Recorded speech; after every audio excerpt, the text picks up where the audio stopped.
அனைவருக்கும் வணக்கம். நம்ம கிருஷ்ணகிரி செய்திக்கு உங்களை வரவேற்கிறேன்.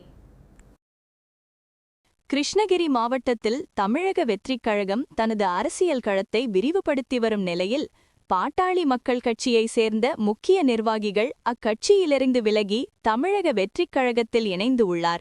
கிருஷ்ணகிரி மாவட்டம் குள்ளம்பட்டி கிராமத்தை சேர்ந்தவர் மனோ. இவர் பாட்டாளி மக்கள் கட்சியின் முக்கிய நிர்வாகியாக செயல்பட்டு வந்தார். இவரது மனைவி மோனிஷா குள்ளம்பட்டி ஊராட்சி மன்ற முன்னாள் துணைத் தலைவராக பணியாற்றியவர். நீண்ட காலமாக பாமகவில் இயங்கி வந்த இவர்கள் தற்போது அந்த அமைப்பிலிருந்து தங்களை முழுமையாக விடுவித்துக் கொள்வதாக அறிவித்தனர்.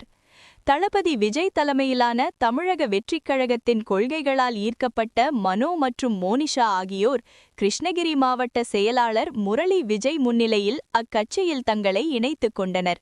இவர்களுடன் அவர்களது ஆதரவாளர்கள் ஏராளமானோரும் தமிழக வெற்றிக் கழகத்தில் இணைந்தனர்.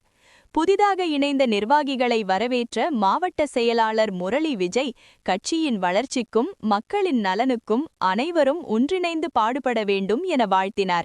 மாவட்ட அளவில் பாமக நிர்வாகிகள் விலகி தவேகவில் இணைந்திருப்பது அப்பகுதி அரசியலில் ஒரு முக்கிய மாற்றமாக பார்க்கப்படுகிறது.